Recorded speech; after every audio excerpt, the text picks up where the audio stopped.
बच्चे को देखा गया तो उसके कहे कि हमारा जहाँ बुलेट लगा हुआ था उसके परिजन हमारे बुलेट के नज़दीक ही थे, यानी कि परिजन में से किसी ने आवाज़ नहीं उठाया है कि जब प्रेमिका के दरवाजे पर रुक चलेगा, यानी कि ये आवाज़ पब्लिक में से आई। अब पब्लिक कौन बोला तो कोई नहीं जानता। वहाँ पर मर्द पीछे हो गया और औरत आगे हो गया। भावनाओं का ज्वार फूट पड़ा था। सभी लोग एक सुर में आवाज़ लगाने लगे थे कि नहीं, जब भी फूक आएगा तो वहीं पर। कि उतने में पता नहीं कहाँ न कहाँ से 400-500 औरतें वहाँ पर आ गई। इलाका की इतनी ज़्यादा औरतें एक जगह इकट्ठा हम नहीं देखे थे कि इतनी औरतें भी एग्रेसिव हो सकती हैं। और औरतें जब वहाँ पर पहुँची तो वो पता ही नहीं चल पाया कि ये अब क्या होने वाला है। हम लोग मैंने धक्का दे करके लीची गाछी में धकेला गए। पुलिस ऑटोमेटिक साइड हट गई, यानी कि वहां पर किसी का कोई बस नहीं चला। औरत लोग वहां पर पहुंच गए और फिर लाश को लेकर हमारे एसएसपी महोदय सवर्ण जात जान करके इतना लोगों के ऊपर क्रूर माने धारा लगा रहे हैं। क्या किसी पुलिस को किसी पब्लिक ने छुआ तक नहीं, किसी पुलिस को पब्लिक ने गाली तक नहीं दिया और उसके ऊपर आपने 307, 353, 354 लगा दिया। नमस्कार, फ्रंट बिहार देख रहे हैं आप। मैं हूं आपके साथ राजमोहन सिंह। एक आक्रोश जो है जिसमें लड़के की डेड बॉडी को, उसका जो अंतिम संस्कार है, एक प्रेमी का अंतिम संस्कार उसकी प्रेमिका के दरवाजे पर होता है। हम आज पहुंचे हैं उसी गांव में, उसी रेपुरा गांव में है, रेपुरा रामपुर शाह में, जहां का सौरभ रहने वाला था। और उनके रिश्ते में चाचा लगते हैं। महंत मितुंजा दास हमारे साथ हैं, रसुलपुर मठ के महंत भी हैं। जिस तरीके की घटना हुई है, कहीं ना कहीं समाज को झकझोर देने वाली घटना है। जी, वास्तव में ये समाज को झकझोरने वाली घटना है और समाज को ये एक दिशा भी दिखलाने का काम कर रही है। किस प्रकार आज का समय जो है, आज का जो समाज है हमारा किस दिशा में जा रहा है। प्रत्येक व्यक्ति के अंदर से दया नाम की चीज़ समाप्त हो चुकी है। प्रत्येक व्यक्ति के खून में उबाल आ चुका है। आखिर में ऐसा क्यों हो रहा है, ये समझ में नहीं आ पा रहा है।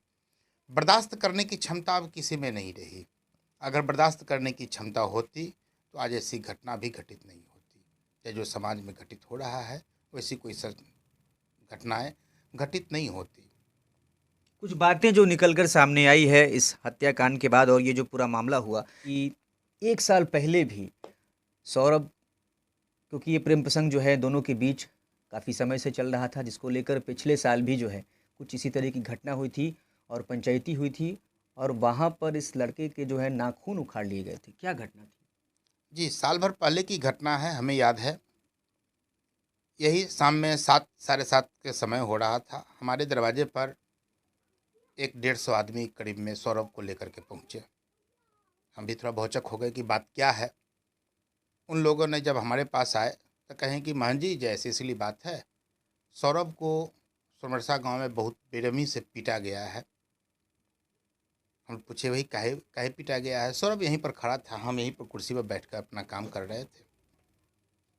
हम उस बुलाए सौरभ को, हमने बोला सौरभ को बुलाओ, कहाँ है। वो आया, गर्दन नीचे किया। हमने क्या हुआ रे, तो कुछ बोल नहीं रहा था। उसके एक और रिलेशन में चाचा लगते हैं, उन्होंने कहा कि जगह पहले दुर्दशा ना देखिए, ओकरा बाद रुआ कैसे कुछ पूछो। तो जब उसका हम पैंट खोले तो पीछे चूतर पर का एक लेयर मांस हट चुका था। कुछ जगह एकदम काला था और बाद बाकी लग रहा था जैसे ब्लड चू रहा हो, उस प्रकार से लाल हो गया हुआ था। उसके बाद हाथ पर हमारी नज़र पड़ा, 5-10 के 10 अंगुलियां उसका एकदम लाल लाल था। हमने इसमें क्या हुआ, तो बोला गया कि नाखून इसमें का उखाड़ दिया गया। पिछले साल की पिछले साल की घटना है।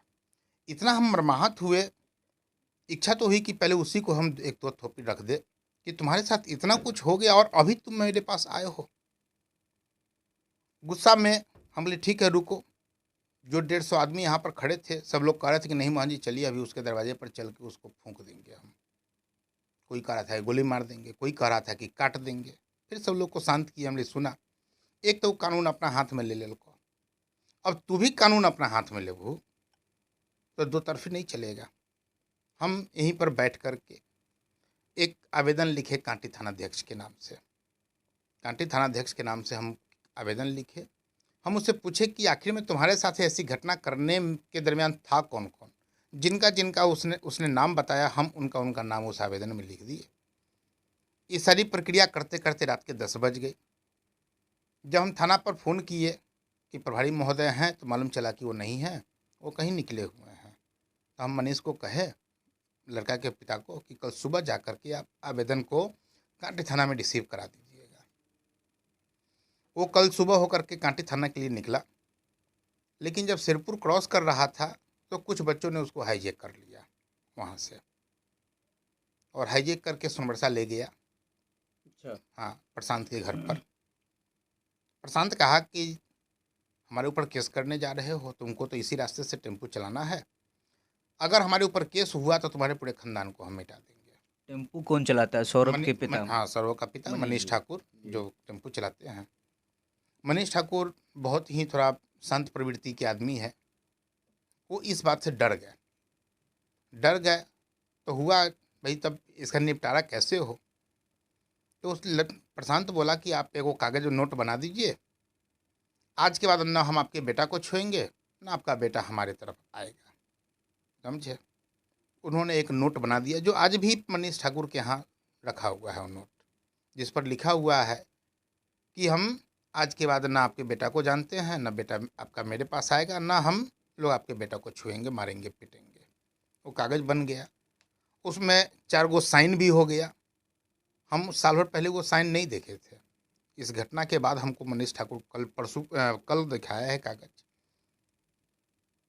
जब सारी घटनाएं घट गई, हमको पता चला कि ऐसे ऐसे मनीष जाकर के वहाँ पर अपना मेटरलाइज कर लिया। थोड़ा अंदर से गुस्सा आया, लेकिन तसल्ली इस बात का हुआ कि चलो बात ख़त्म हो गई, आज के बाद ऐसा नहीं होगा। वहीं से हम उसको फ़ोन किए, तो हमारे एक घरेलू डॉक्टर हैं, डॉक्टर मुन्ना, उसी के यहाँ उस सौरभ का 42 दिन इलाज चला, तब जाकर के वो बच्चा नॉर्मल हुआ। 42 दिन तक रेगुलर उसका इलाज चला। इतनी बुरी तरीके से उसको पीटा गया था। 42 दिन पीटने के बाद तब उस माने इलाज चलने के बाद तब हल्का हल्का नाखून उसके नौ पर आया, उसका शरीर स्वस्थ हुआ। उसके बाद एक दिन मनीष से पूछे कि मनीष जी अब क्या करना है, तो कहें कि ना बेटा के बाहर भेज दी छी, पढ़ते न पढ़ते तो होती हैं अपन कमाते, लेकिन अब रेपड़ा में कारण न रख भाई। जी, वही यही घटना थी, पिछले साल की ये घटना थी। और दिलचस्प बात यह है कि आज ये जो महीना चल रहा है और ये जिस दिन हत्या हुई है सौरभ की, ये वही दिन था जो पिछले साल जिस दिन को लड़की के घर वो मिलने गया था और उसके बाद उसके साथ ये सलूक किया गया था, उसके नाखून जो है इसको उखाड़ लिए गए थे। और क्योंकि वो जो 23 जुलाई की तारीख थी वो उसकी प्रेमिका का जन्मदिन होता था, इसलिए इस साल भी मिलने गया था। इस बार तो अपनी बहन की शादी के लिए आया था उड़ीसा से लौटकर, और मिलने गया था प्रेमिका से, क्योंकि उसको 24 जुलाई को ट्रेन पकड़नी थी, वापस उड़ीसा लौटना था। हाँ, इस बार भी उसको उड़ीसा से जब वो आया 28 तारीख को, तो हम मनीष से कहे, हमने कै दिन के लिए लको है बेटा, तो ना अब हो गल है या जहिया ट्रेन के टिकट मिल जाता है जे डेट के, ओकरा बाद ही अपन चल जाते। हमने तो जल्दी से टिकट लेके भेज दा। बहन की शादी में आया था इस बार। 7 तारीख को उसकी बहन की शादी हुई। 7 तारीख के होने के बाद उसका टिकट कटाया गया, तो 24 जुलाई को उसको टिकट मिला। 23 जुलाई के शाम हमारे वो चाचा रहते हैं उसी घर के बगल में, उन्हीं के नज़दीक वो दिन भर बैठा रहा, वहीं पर खाना खाया, सब कुछ किया। शाम को एकाएक 5 बजे के करीब में, जैसा चाचा लोग बता रहे थे, कि उसको कहीं से फ़ोन आया, और फ़ोन कान में लगा करके उनके नज़दीक से उठ के चलने लगा। जब चल दिया तो जब रास्ते में आया तो उसके पिताजी ने उससे पूछा, अरे फ़ोन कान में लगा के तू जाइत कहाँ आते, तो बस आ गई 10 मिनट में वहाँ से निकल गया। किसी को कोई पता नहीं कि आखिर में वो कहाँ गया। ये शाम के 5 और 5:30 के बीच की घटना है। बात आई गई हो गई, कहीं कल होकर के जाना था, इसलिए किसी को ये शक नहीं हुआ कि ये वही पिछले साल की घटना फिर दोहरा सकता है। मनीष जी चले गए, वो लड़का अपना चला गया घूमने। मनीष जी चले गए चौक पर, उनको पान खाने का आदत है रोज़, वो अपना पान खाने चले गए। उनका एक मित्र पानापुर का आया हुआ था, उसको विदा करना था, तो दोनों बहाने कीजिए, मित्र को ही विदा कर देंगे और पान अपने भी खा लेंगे, मित्र को खिला देंगे। पान वो खा ही रहे थे कि लड़की के चाचा प्रशांत उनको उस दुकान पर आया और कहा कि मनीष, तोहर बेटा हमरा घरे हो, चल के अपन बेटा के ले आबो, ते बदमाशी करी हो। मनीष प्रशांत पांडे लड़की के चाचा हैं। चाचा मनीष कहल है कि बदमाशी करे छलो का पुलिस के हवाले कर दहू, हम न जवाब लागे हुए हम मना कली न जाए के लेल तैयो चल गल को। वो कहा कि ना चला ना, वो तुम ज़्यादा पीले हो, नशा ज़्यादा कैले हो, लेल वो आवे की स्थिति में न हो। आप पुलिस के दे देवो तो पुलिस ओकरा अंदर कर देते। बाप का दिल था, बैठ गया उसके गाड़ी, उसी गाड़ी पर। जो मित्र था वो देखा कि कहाँ ले जा रहा है, तो वो भी प्रशांत के गाड़ी के पीछे पीछे इनका मित्र चल दिया। जब उसके दरवाजे पर पहुँचे तो प्रशांत इनको गाड़ी पर से उतारा और कहा कि सुना है वो पहले सादा कागज़ लाओ। सादा कागज़ आया, कहा कि तू साइन करा। मनीष कहल के भाई कथी के साइन कर दियो, तो साइन करा कि तोहर बेटा एते नशा करके अलको है आ घर में बदमाशी करते रहो, हम मार 2 थोपी मार लियो है, ताकि तू हमारा ऊपर बाद में केस ना करा कि हम तोहर बेटा के मार उड़ दिलियो उससे। कहे कि भाई तू मारला है बेटा के, हम तो ले भी के ले लिया, हम तो कलियो के पुलिस के हवाले कर दहू, तो ना ए पर तो साइन करे को होता। इतने में उसका भतीजवा आया, आगे साइन करेगा कि इस साले को भी गोली मार दो। समझे, मनीष डर गए। उतने में प्रशांत, जैसा मनीष जी कह रहे थे कि प्रशांत ने उनके कनपट्टी में बंदूक भिड़ा दिया। बेचारे वो डरे, साइन कर दिए। साइन करने के बाद जब इनको रूम में ले जाया गया तो देखे कि बेटा धरती पर लेटा हुआ है, उसके ऊपर से चादर ओढ़ाया हुआ है। उसके बाद प्रशांत कहा कि सुना एक 2 भी मार लियो हो, से तनका नशा ज़्यादा कैले हो, बेहोश हो गलो हो, तू चला प्रसाद हॉस्पिटल में, हम एक ले चली छो, एक प्रसाद हॉस्पिटल में भर्ती करा दो। अजय थोड़ा बहुत खर्चा होता ही लगता ही, हम तोरा कंट्रीब्यूट कर देव, दे देवो एक इलाज करावे में, ओमें घबराइहा ना। प्रशांत पांडे और उसका भतीजा दोनों बाइक पर उस लड़के को लादा, बीच में बैठाया और यहाँ से लेते हुए चला गया। जब मनीष गया प्रसाद में तो देखता है कि वहाँ पर कोई नहीं आया है। वो बेचारा बौखड़ा होकर के हॉस्पिटल घूमने लगा। आधे घंटे के बाद फिर खोजते खोजते जब प्रसाद हॉस्पिटल में जो पहुँचता है तो देखता है कि इसका बेटा एक कोना में पड़ा हुआ है।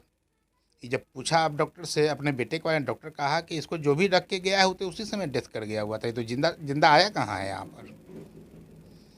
उसके बाद मनीष अपने बेटे के लाश को वहीं पर छोड़ दिया और छोड़ करके सीधे घर पर चला आया। घर पर सभी लोगों को सूचित किया। तो हम इसके बाद जो हुआ वो बिहार में आज से पहले नहीं हुआ था। इस तरह का एक इंतकाम की ज्वाला जैसा कि प्रेमिका के घर वालों ने मार दिया, इसके लिए बदले में लड़के के परिजनों ने प्रेमिका के घर पे जाके उसके दरवाजे पर ही लड़के का अंतिम संस्कार किया। जी, बात तो सही है। जब वहाँ पर पहुँचे हम सभी लोग, मैंने आधा से बेसी गांव प्रसाद हॉस्पिटल पहुँच चुका था।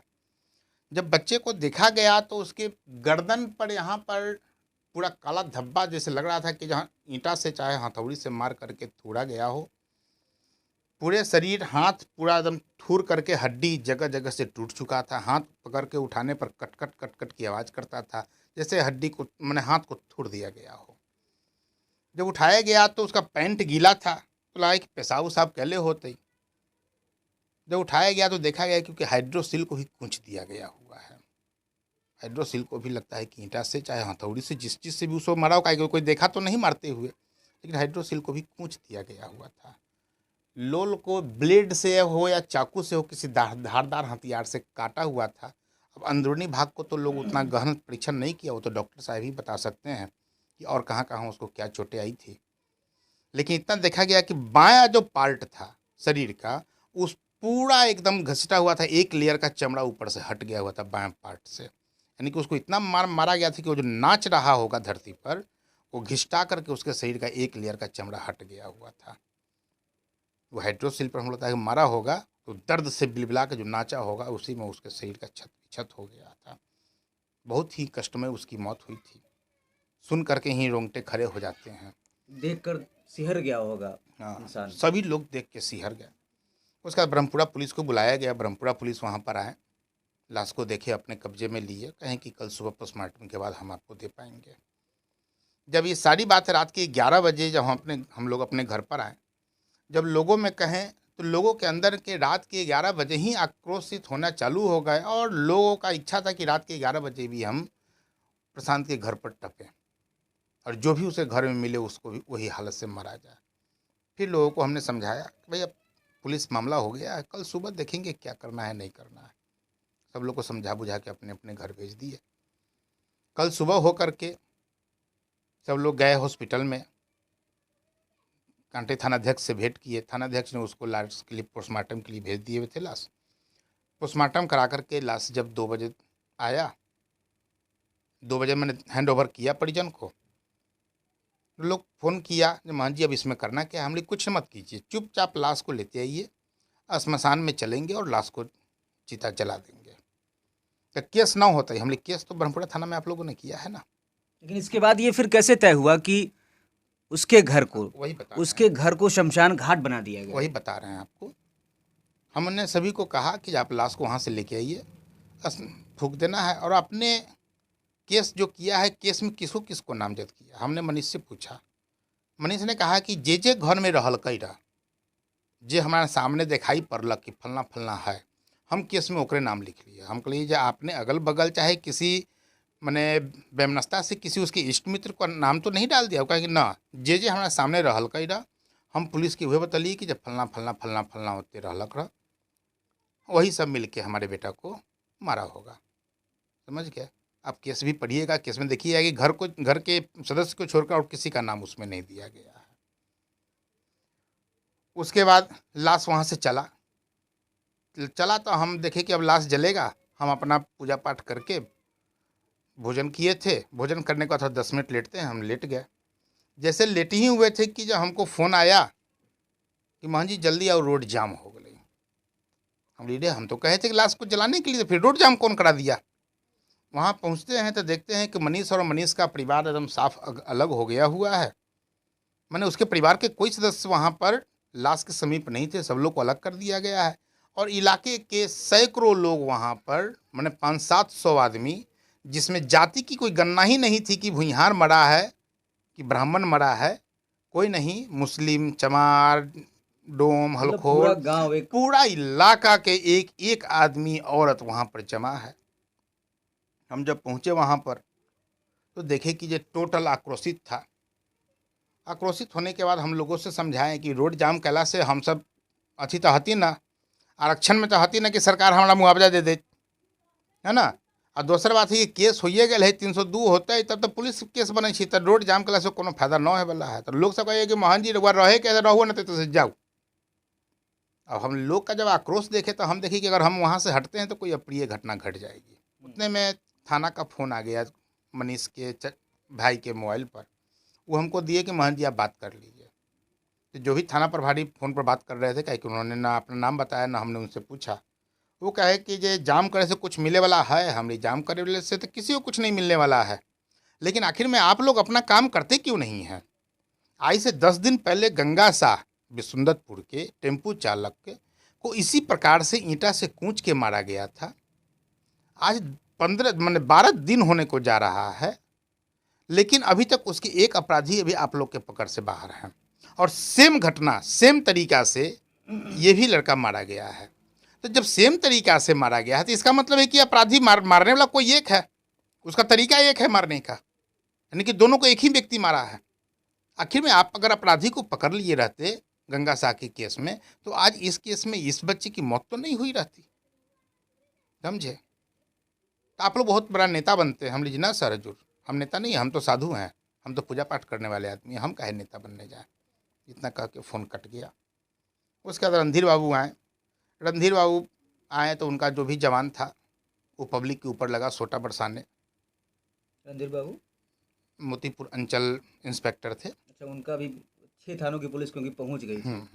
लेकिन वो मॉब इकट्ठा होने के बाद उसके दरवाजे पर जब आप लोगों ने बता रहे हैं उसका रणधीर बाबू कहें भाई मनीष से बात करने के। मनीष से कहा कि जब भी बतिया के हम मोहन जी से बतियाओ, हम कुछ न बतियाओ। फिर रणधीर बाबू हमको बुलवाए, हम आए। रणधीर बाबू कहा कि जब मोहन जी इसमें क्या करना है। हमने पहले तो हमारा ये बताओ कि जितना लोग इतने रुपये इकट्ठा है, यहाँ पर पब्लिक इकट्ठा है कि क्रिमिनल इकट्ठा है? उन्होंने कहा कि पब्लिक। हमने जब पब्लिक इकट्ठा है तो फिर आपका जो सिपाही सब है इस सोटा लेकर के पब्लिक को रगेत कह रहा है? आखिर में पब्लिक आक्रोशित हुआ है, पब्लिक लगा है कि जे पुलिस के असते हुए समाज में सामंजस्य स्थापित नहीं हो रहा है। पब्लिक को जब ये लगा है कि हमारे जो एसपी साहब हैं उनकी बागडोर जो है ढीली पड़ चुकी है, समाज में अपराधीकरण पर अपराधीकरण हो रहा है, मौत पर मौत होता चला जा रहा है, तब तो आक्रोशित होकर के पब्लिक ने पूरे सड़क को घेर रखा है। पब्लिक के पास तो एक ही हथियार है कि वो कहीं जाम कर सकता है। पब्लिक के पास ये हथियार तो नहीं है कि वो किसी का खून कर दे अपराधी का। तो बेचारा जाम किए हुए उसमें भी आप लोगों को कष्ट है। सिंपल सा मेरे एक सवाल का उतना कहने के बाद जब उन्होंने कहा कि ठीक है हमरा 48 घंटा का समय दू, हम एकरा के अपराधी के पकड़ लेंगे। हम सब लोग से निवेदन किए कि चलिए लाश लेके चलिए, अब जल जाए। इतना कह करके हम अपना बुलेट स्टार्ट किए। एक बार आवाज़ उठा के नहीं जलेगा तो प्रेमिका के दरवाजे पर, और आवाज़ कौन उठाया हमें भी पता नहीं चल पाया। कहे कि हमारा जहाँ बुलेट लगा हुआ था उसके परिजन हमारे बुलेट के नज़दीक ही थे, यानी कि परिजन में से किसी ने आवाज़ नहीं उठाया है कि जब प्रेमिका के दरवाजे पर चलेगा, यानी कि ये आवाज़ पब्लिक में से आई। अब पब्लिक कौन बोला तो कोई नहीं जानता है। उसके बाद रणधीर बाबू फिर हमको बुलाए कि मोहन जी अभी क्या होगा। हम ले ओ हजूर, हम तो सामने कहली है सबके चल के दाह संस्कार करे के लिए, हम तो न कहलिए कि भाई चलो प्रेमिका के दरवाजे पर, तो न रोकू। हम लिए अभी भीड़ हमारा रोका है कि औरत आगे आगे हो गया था, वहाँ पर मर्द पीछे हो गया और औरत आगे हो गया, समझे। भावनाओं का ज्वार हाँ, भावनाओं का ज्वार फूट पड़ा था। सभी लोग एक सुर में आवाज़ लगाने लगे थे कि नहीं, जब भी फूकाएगा तो वहीं पर। पुलिस ने बोला कि भाई हम क्या करें, हम कहीं अब आपकी मर्जी है कि मैं अकेला आदमी कुछ नहीं कर सकता हूँ, और औरत के तो हम हाथ लगा नहीं सकते हैं।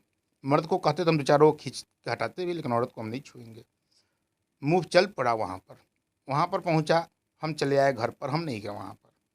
जैसे दरवाजे पर हम अपना बुलेट लगा रहे हैं कि फिर रणधीर बाबू फ़ोन किए कि मोहन जी लोग न माने थे तो फूक देते लोग, आओ। फिर यहाँ से हम गए सोनबरसा, फिर लोगों को मनाने के बाद वहाँ से फिर मूव कर गया कि उतने में पता नहीं कहाँ न कहाँ से 400-500 औरतें वहाँ पर आ गई। इलाका की इतनी ज़्यादा औरतें एक जगह इकट्ठा हम नहीं देखे थे कि इतनी औरतें भी एग्रेसिव हो सकती हैं। और औरतें जब वहाँ पर पहुँची तो वो पता ही नहीं चल पाया कि अब क्या होने वाला है। हम लोग मैंने धक्का दे करके लीची की गाछी में धकेला गए, पुलिस ऑटोमेटिक साइड हट गई, यानी कि वहाँ पर किसी का कोई बस नहीं चला। औरत लोग वहाँ पर पहुँच गए और फिर लाश को लेकर के उसके दरवाजे पर रखा गया। उतने में देख रहे हैं कि आग की चिंगारी वहाँ से उठ रही है। मैंने 10 मिनट भी नहीं हुआ कि हत्ता खना गया, गोइठा रखा गया, लकड़ी रखा गया। कितने स्पीड में सब आया, ये पुलिस भी रणधीर बाबू भी नहीं समझ पाए कि कितना स्पीड में आया और कितना स्पीड में सारा काम हो गया। वो बेचारे पुलिस पदाधिकारी एक एक व्यक्ति को हाथ जोड़ रहे थे रणधीर जी कि आप लोग ये काम मत कीजिए। ये कैसा सुशासन वाला बिहार है कि एक प्रेम प्रसंग के मामले में लड़के की पहले तो हत्या होती है, उसके बाद पुलिस प्रशासन की मौजूदगी में लड़की के दरवाजे पर लाश जलाई जाती है, लड़के का अंतिम संस्कार किया जाता है। और सवाल उस पुलिसिया व्यवस्था पर भी है, उस सुशासन पर भी है कि इसी लड़के के साथ, इसी परिवार के साथ जो है पिछले साल भी इन्हीं दबंगों ने इस तरह की वारदात की थी कि उसके नाखून उखाड़ लिए गए थे पंचायती में, और उसके बाद उसका केस तक नहीं लिया गया था। जी, ये बात तो सत्य है कि पिछले साल भी ऐसा किया गया था, और हम इस सब में विफल अपने मुजफ्फरपुर ज़िले के जो एसएसपी साहब हैं हम उनको मानते हैं। अगर एसएसपी साहब चाहते तो अपराध का ग्राफ हमारे ज़िले का घटता, लेकिन हमें तो जहाँ तक लग रहा है कि जब से हमारे एसएसपी महोदय आए हैं तब से हमारे ज़िले का एक ग्राफ, अपराध का जो ग्राफ है, शराबबंदी का ग्राफ हो, अभी गांव-गांव में गाड़ी आ रहा है, अपराधीकरण का ग्राफ हो, एक एक गांव में हजारों सैकड़ों बम बंदूक सभी बच्चे के हाथ में है, मौत का ग्राफ हो, जहां देखिए बिना मतलब में कोई अपने पिताजी को भाला मार रहा है, कोई अपने चाचा। कानून का इकबाल जो कानून का डर अब पब्लिक के अंदर रहा ही नहीं। अब एसएसपी साहब इतना ही कर रहे हैं कि जिस किसी को भी पकड़ रहे हैं उसके ऊपर पता नहीं वो कहाँ से पुड़िया स्मैक कर ले आते हैं, 250 ग्राम उसके गांड के पीछे साट देंगे कि अब चलो तुम स्मैक के बहाने अंदर रहोगे। अरे भाई तुम स्मैक लाते कहाँ से हो? हमको तो एसएसपी साहब पर तज्जुब आता है कि वो स्मैक इतना कहाँ से लाते हैं कि जो भी बच्चा पकड़ाता है उसके पीठ पर वो स्मैक का जो मैंने पुड़िया है वो सटा रहता है कि स्मैकर है। हमको उसमें तो प्रशासन का फेलियर है कि स्मैक जो धड़ल्ले से बिक रही है, मिल रही है मार्केट में। मैंने और हमको ये नहीं समझ में आ रहा है कि अगर इतना स्मैक बिक रहा है तो आखिर में एसएसपी महोदय हमारे मुजफ्फरपुर में कर क्या रहे हैं कि इतना सारा स्मैक कहाँ से आ और गया। इतने सारे ट्रांसफर हो गए, इनका ट्रांसफर कोई नहीं करा पाया। इसलिए कि ये मैंने सरकार के बहुत ही बड़े कमाऊ पूत हैं। सर जितना भी अपराधीकरण हो गया हुआ है सभी लोग इनके नज़दीक पैसा पहुंचाते हैं, और जब पैसा पहुंचा कमाऊ पूत के सरकार चाहती है कि हम वहीं पर रखें। इस तरह की घटना, आप भी सामाजिक व्यक्ति हैं और धर्म कर्म से जुड़े हुए हैं, इस तरह की घटना आपने अपने जीवन में कभी देखी थी? क्योंकि हमने तो नहीं देखी थी। बिहार में भी कहीं भी, मैं 8-9 साल से पत्रकारिता कर रहा हूँ, आज तक मैंने कहीं भी इस तरह की घटना कि बदले में, इंतकाम में इस तरह का ऐतिहासिक भीड़ तंत्र ने एक फैसला किया हो। तो क्या इस तरीके से फैसला होगा, इस तरह से अगर इंसाफ चलेगा तो बिहार जो तालिबानी इंसाफ एक तरीके की भीड़ का हुआ तो फिर कैसा सुशासन रह जाएगा? और इस तरीके का आपने कभी मामला देखा था क्या? जी नहीं, हम भी अपने जीवन में न कभी देखे थे न कभी सुने हैं ऐसी घटना, और आशा करते हैं यदि सरकार सजग होगी, पुलिस अगर मजबूत होगी तो फिर भविष्य में भी ऐसा घटना कभी नहीं घटेगा। लेकिन घटने के पीछे भी कारण है कि लोगों का आक्रोश भी तो है। आखिर में उसके परिवार के लोगों को 307 के दरमियान 307 धारा लगा करके 148, 146, 147, 353, 354, 355, 307 इतनी धारा लगा करके जो गांव के लोगों को अंदर कर रहे हैं हमारे एसएसपी महोदय। बिल्कुल, आपको दर्शकों को बता देते हैं कि 2 केस जो हैं सौरभ हत्याकांड में, दोनों तरफ से केस दर्ज हुए हैं। एक तो जो पीड़ित परिवार है, सौरभ के पिता हैं, उन्होंने हत्यारोपियों पर, जिन्होंने हत्या की है, लड़की के जो परिजन है, परिवार है, उस पर केस दर्ज कराया है। उसके अलावा क्योंकि लड़की के घर पर चढ़ाई करके जिस तरीके से भीड़ ने लड़के का अंतिम संस्कार उसके दरवाजे पर किया, उसको लेकर पुलिस या व्यवस्था, कानून बिगाड़ने को लेकर जो है पुलिस ने गांव के लोगों पर भी केस किया है। दूसरे गार्जियन पर केस किए हैं, 200 अज्ञात के ऊपर केस है। आखिर में क्या हमारे एसएसपी महोदय चाहते हैं कि गांव के आदमी को अंदर कर दें? अगर उनका यही मर्जी है कि पूरे गांव को ही अगर जेल में रखा जाए, पूरे मुजफ्फरपुर को ही जेल में रख दें और तब जाके कानून व्यवस्था उनका सही हो सकता है, तो हम उनसे निवेदन करेंगे कि मुजफ्फरपुर के एक एक वासी को वो जेल में रखें और तब वो अपनी पीठ थपथपावे कि मैंने कानून व्यवस्था का एक, जिस प्रकार से यहाँ की अंधी पब्लिक ने इस प्रकार की कुव्यवस्था के कारण ये गलत फैसला लिया, उसी प्रकार से वो भी अपना एक मुजफ्फरपुर के एक एक वासी को जेल में रख करके वो भी अपना पीठ थपथपा ले, वो भी वो इतिहास रच ले कि हमारे राज्य में मुजफ्फरपुर का एक एक पब्लिक जेल में चला गया।